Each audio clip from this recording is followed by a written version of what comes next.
നമസ്കാരം. കോക്ടെയിൽ തുടങ്ങുകയാണ്. ഏവർക്കും സ്വാഗതം. ആചാര സംരക്ഷകരായ BJP-ക്കാർ ഇതാ സെക്രട്ടേറിയറ്റിന് മുന്നിൽ പുതിയൊരു ആചാരത്തിന് തുടക്കമിട്ടിരിക്കുന്നു. അതായത് ഓരോ നേതാക്കളായി നിരാഹാരം എന്ന പേരിൽ കിടക്കുക. കുറച്ച് ദിവസം കഴിയുമ്പോൾ പോലീസ് വന്ന് അറസ്റ്റ് ചെയ്യുക, ആംബുലൻസിൽ കയറ്റി കൊണ്ടുപോവുക, അടുത്തയാൾ നിരാഹാരം ഇരിക്കുക. ഇതാണ് ഈ പുതിയ ആചാരം. ഒരു കുറവും കൂടാതെ ഈ മനോഹരമായ ആചാരം നേതാക്കൾ കൊണ്ടു നടക്കുന്നുണ്ട്. ആദ്യം നിരാഹാരം കിടന്ന രാധാകൃഷ്ണൻജി 4 ദിവസം കഴിയുമ്പോൾ മുങ്ങി. CK പത്മനാഭൻജി പൊങ്ങി. ഇപ്പോൾ പത്മനാഭൻജിക്കും വിശപ്പടിച്ചു തുടങ്ങി, ആളും മുങ്ങി. അടുത്തത് ശോഭാ സുരേന്ദ്രൻജിയാണ്. എന്തായാലും നല്ല രസകരമായ ആചാരം.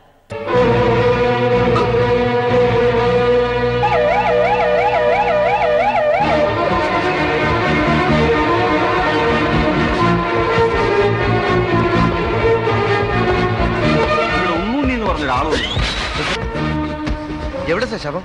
ഞാനിപ്പോ ശവം ആകും. എന്നെ വേഗം ആശുപത്രി കൊണ്ടുപോ. വേഗം എന്റെ ദൈവമേ, ആ നിലവിളി ശബ്ദം വിടോ. ധർമ്മസമരവുമായി ഇങ്ങനെ റിലേ ആയി മുന്നോട്ട് പോകുമത്രേ പിള്ളസാറും കൂട്ടരും.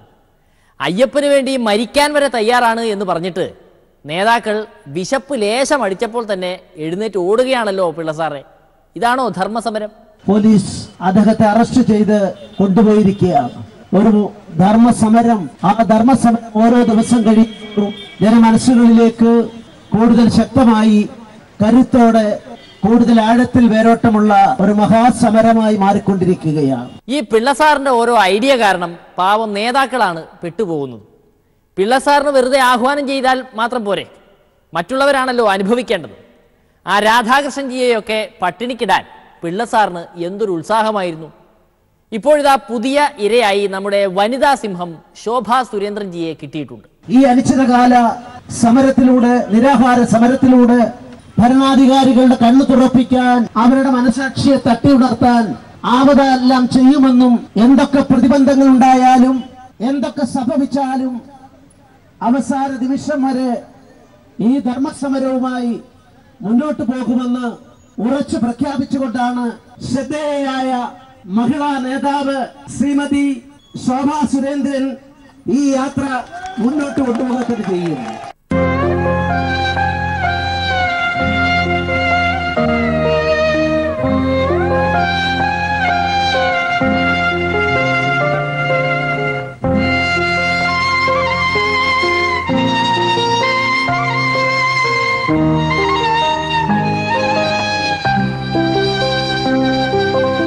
ഒരു വിധത്തിൽ പറഞ്ഞ് സമ്മതിപ്പിച്ചാണ് ശോഭാജിയെ കൊണ്ടുവന്നത്.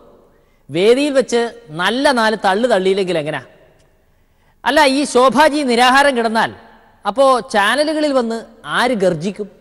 കേരളത്തിലെ മുഴുവൻ ജനങ്ങളുടെയും മനസ്സിലേക്ക് ഇതിനകം കടന്നു ചെല്ലാൻ സാധിച്ച പാർട്ടിയുടെ അഭിമാനസ്തംഭയായ, പാർട്ടിയെ സംബന്ധിച്ചിടത്തോളം, ദേശീയ പ്രസ്ഥാനങ്ങളെ സംബന്ധിച്ചിടത്തോളം, കുട്ടിയായിരിക്കുമ്പോൾ മുതൽ ബാലഗോകുലത്തിന്റെയും മറ്റും ചെറിയ വിദ്യാർത്ഥിനി ആയിരിക്കുമ്പോൾ തന്നെ ആ പൊതുപ്രവർത്തനത്തിലേക്ക് ഇറങ്ങി പുറപ്പെട്ട് സമരത്തിന്റെ നായികയാണ് നമ്മുടെ എല്ലാം പ്രിയങ്കരിയായ സഹോദരി എന്ന് നിങ്ങളെ ഓർമ്മപ്പെടുത്തുകയാണ്.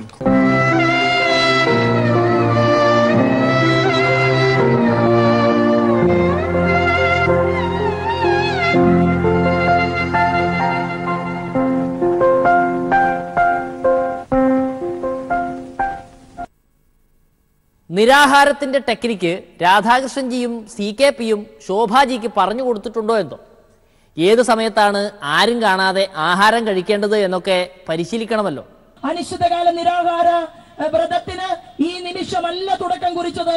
ആരാധനായിട്ടുള്ള AN രാധാകൃഷ്ണൻജി അവർ മുതൽ തുടങ്ങിയിട്ടുള്ള ആ സമരത്തിന്റെ ഒരു കണ്ണി മാത്രമാണ് ഞാൻ എന്ന് പറഞ്ഞുകൊണ്ട് എന്നെ കേട്ട നിങ്ങൾക്ക് ഏവർക്കും സ്നേഹപൂർവം, ഹൃദയപൂർവം നന്ദി അറിയിച്ചുകൊണ്ട്, അയ്യപ്പനാണ് സത്യം.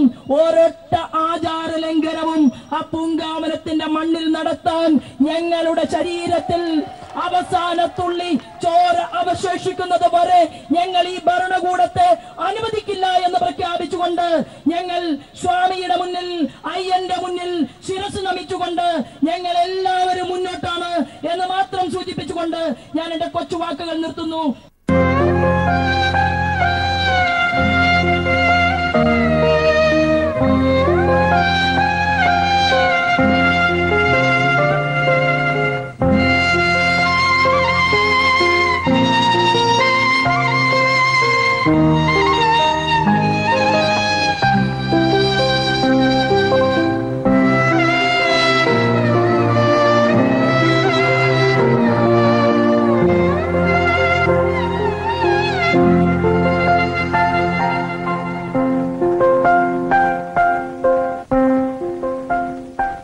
അത് വെച്ച് പോകുമ്പോൾ നീ എന്താ അനുഭവിച്ചു?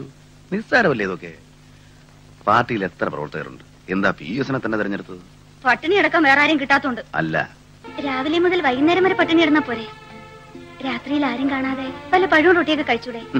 2-3 ദിവസം പട്ടിണി കിടന്നാൽ ചത്തുപോകായിരുന്നെങ്കിൽ ഇന്ത്യയിലെ ജനസംഖ്യ എന്നേ പാതിയായനെ. എന്റെ ഓർമ്മ ശരിയാണെങ്കിൽ നമ്മുടെ നാട്ടിൽ 60% ആളുകളും ഇന്നും ദാരിദ്ര്യരേഖയ്ക്ക് താഴെ. മതി മതി.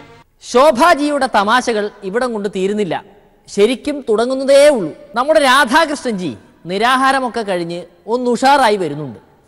ഭക്ഷണമൊക്കെ കഴിച്ച് ചെറുതായി ബോധം വന്നു തുടങ്ങുന്നതേ ഉള്ളൂ. അതുകൊണ്ട് എന്തൊക്കെയോ പിച്ചും പേയും ഒക്കെ പറയുന്നുണ്ട്. AKG സെന്റർ തല്ലിത്തകർക്കുമെന്നോ അങ്ങനെ എന്തൊക്കെയോ. ഒരു IPSകാരൻ നോക്കിയപ്പോൾ പേടിച്ചരണ്ടുപോയ രാധാകൃഷ്ണൻജിയാണോ AKG സെന്റർ തകർക്കാൻ പോകുന്നത്? എനിക്കൊന്നേ പറയാനുള്ളൂ, കൂടുതലായി ഒന്നും സൂചിപ്പിക്കാനില്ല. ശബരിമല പൂങ്കാവനത്തെ തകർക്കാൻ പിണറായി വിജയൻ ശ്രമിച്ചാൽ, അതിനുവേണ്ടി പിണറായി വിജയൻ മുന്നോട്ട് വന്നാൽ, പിണറായി വിജയന്റെ AKG സെന്റർ ഉൾപ്പെടെ സർവ്വതും അയ്യപ്പ ഭക്തന്മാർ തകർത്ത് നാമാവിശേഷമാണ്. ഇതിനെ കണ്ട് എന്തൊരു അഹങ്കാരമാണ് പോലീസുകാർക്ക്, ഉയർന്ന പോലീസ് ഉദ്യോഗസ്ഥന്മാർക്കൊക്കെ വലിയ അഹങ്കാര. എനിക്ക് അവറ്റുള്ള ഒന്നും പറയാനുള്ളൂ. ഇവിടെ ഞങ്ങൾ 10-21 സംസ്ഥാനം ഭരിക്കുന്ന പാർട്ടിയാ, ഇന്ത്യ രാജ്യം ഭരിക്കുന്ന പാർട്ടിയാ, ഇന്ത്യയിലെ ഏറ്റവും വലിയ പാർട്ടിയാ. അതുകൊണ്ട് യതീഷ് ചന്ദ്ര ഉൾപ്പെടെയുള്ള ഈ ക്രിമിനലുകളായ പോലീസ് ഉദ്യോഗസ്ഥന്മാരോട് ഞങ്ങൾക്ക് പറയാനുള്ളത്, ഇന്നല്ലെങ്കിൽ നാളെ നിന്നെ കൊണ്ടൊക്കെ ഞങ്ങൾ സെല്യൂട്ട് അടിപ്പിക്കും എന്ന് സൂചിപ്പിക്കാനാണ് ഞാൻ ആഗ്രഹിക്കുന്നത്. രാധാകൃഷ്ണൻജിയുടെ തമാശകൾ കേട്ടല്ലോ. ഇനി മറ്റൊരു വമ്പൻ തമാശയുമായി കടന്നു വരികയാണ് നമ്മുടെ ശോഭാജി. ആരൊക്കെയോ എപ്പോഴൊക്കെയോ ഈ കൺകറന്റ് ലിസ്റ്റിനെ കുറിച്ച് പറയുന്നത് ശോഭാജി എവിടെയൊക്കെയോ കേട്ടിട്ടുണ്ട്. അതെന്താണ് സാധനം എന്ന് ശോഭജിക്ക് വലിയ പിടിയില്ല. ഈ കറണ്ട് ബില്ല് അടയ്ക്കുമ്പോൾ കിട്ടുന്ന ലിസ്റ്റ് പോലുള്ള എന്തോ ആണെന്നാണ് ശോഭജി വിചാരിച്ചിരിക്കുന്നത് എന്ന് തോന്നുന്നു. ദാ കേട്ടു നോക്ക്.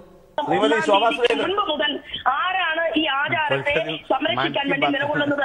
ആരൊക്കെയാണ് ജയിലിൽ പോയത്? ആരൊക്കെയാണ് കേസുകളിൽപ്പെട്ടത്? എത്ര കേസുകൾ ഓരോ പ്രവർത്തകർക്കും ഈ കേരള പോലീസ് എടുത്തിട്ടുണ്ട്?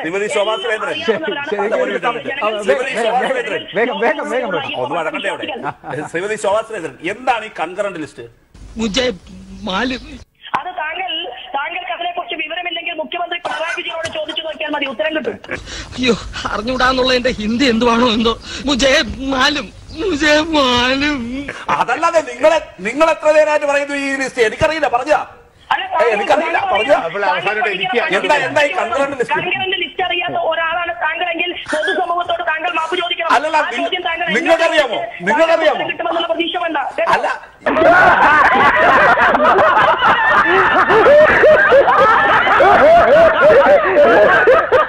നിങ്ങൾ ഇവിടെ ആചാരമായപ്പോ എനിക്ക് മനസ്സിലായി നിങ്ങൾക്ക് ഇത് അറിയില്ലാന്ന്. അതുകൊണ്ടാ ചോദിച്ചത്. അല്ല, നിങ്ങളാണല്ലോ ഇത് പറഞ്ഞ ഈ കൺകറന്റ് ലിസ്റ്റ് എന്ന്. ഒന്ന് പഠിപ്പിച്ച എന്താ ഈ കൺകറന്റ് ലിസ്റ്റ്? അതല്ല ശ്രീമതി ശോഭാ സുരേന്ദ്രൻ, ഞാൻ ചോദിക്കുന്നു, നിങ്ങൾ സംസാരിച്ചപ്പോ എനിക്ക് ഉറച്ച ബോധ്യമുണ്ട് നിങ്ങൾക്ക് ഇത് അറിഞ്ഞുകൂടാണ്. അത് പരീക്ഷിക്കാൻ ചോദിച്ചതാ.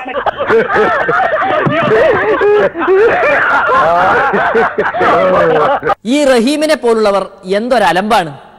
മനുഷ്യർ നന്നായി ഒരു ബഡായി പറഞ്ഞ് ഫലിപ്പിച്ചു കൊണ്ടുവരികയായിരുന്നു. ആ റഹീം വന്ന് അത് നശിപ്പിച്ചു കളഞ്ഞു. കാരണം ഒരു അവതാരകന്റെ റോൾ ഏറ്റെടുക്കാൻ റഹീമിന് ജനാധിപത്യപരമായ ചർച്ചയല്ലേ? അങ്ങനെയില്ല. ഞാൻ പ്രേക്ഷകരോട് മാപ്പ് ചോദിച്ചുകൊണ്ട് ഞാൻ എന്റെ ചർച്ചയിൽ നിന്ന് ഈ കൺകറന്റ് ലിസ്റ്റ് എന്താണെന്ന് അറിയില്ലെങ്കിൽ വിവരമുള്ളവരുടെ പ്രസംഗങ്ങളെങ്കിലും കേൾക്കണം ശോഭേച്ചി. നമ്മുടെ കോടിയേരി പറയുന്നതെങ്കിലും ഒന്ന് കേട്ടു നോക്ക്.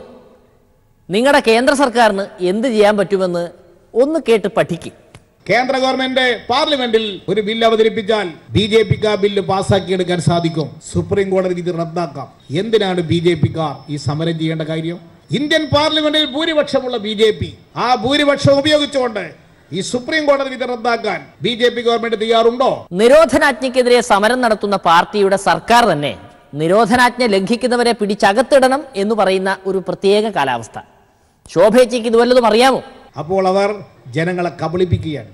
സുപ്രീം കോടതി വിധി നടപ്പാക്കാതിരിക്കാൻ സാധിക്കുകയില്ല. സുപ്രീം കോടതി വിധി നടപ്പാക്കണമെന്ന് പറഞ്ഞുകൊണ്ട് കേന്ദ്രത്തിലെ ആഭ്യന്തര സെക്രട്ടറി കേരളത്തിലെ ചീഫ് സെക്രട്ടറിക്ക് കത്തയച്ചിരിക്കുകയാണ്.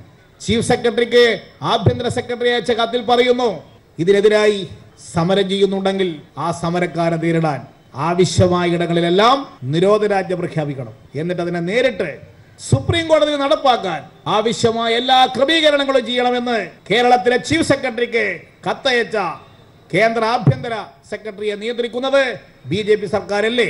അതിനിടയ്ക്ക് ചെന്നിത്തലാജിയുടെ കോൺഗ്രസ് അമിത്ഷാജിയുടെ കോൺഗ്രസ് ആയി മാറിയ കാഴ്ച വിവരമുള്ളവരെല്ലാം കണ്ടു. രാഹുൽ ഗാന്ധി പറഞ്ഞാലും കേരളത്തിലെ കോൺഗ്രസ് എന്താണ് അനുസരിക്കാത്തത്? കേരളത്തിലെ കോൺഗ്രസിന്റെ ഹൈക്കമാൻഡ് ഇപ്പോൾ രാഹുൽ ഗാന്ധി അല്ല. കേരളത്തിലെ കോൺഗ്രസിന്റെ ഹൈക്കമാൻഡ് അമിത് ഷാ, നരേന്ദ്രമോദി കൂട്ടുകെട്ടാണ് കേരളത്തിലെ കോൺഗ്രസിന്റെ ഹൈക്കമാൻഡ്. കേരളത്തിലെ കോൺഗ്രസ് ഇപ്പോൾ കേൾക്കുന്നില്ല. ഈ കോടതി വിധി വന്നപ്പോൾ തന്നെ കേരളത്തിലെ കോൺഗ്രസ് നേതാക്കന്മാർ ഈ കോടതി വിധിയെ സ്വാഗതം ചെയ്തല്ലോ.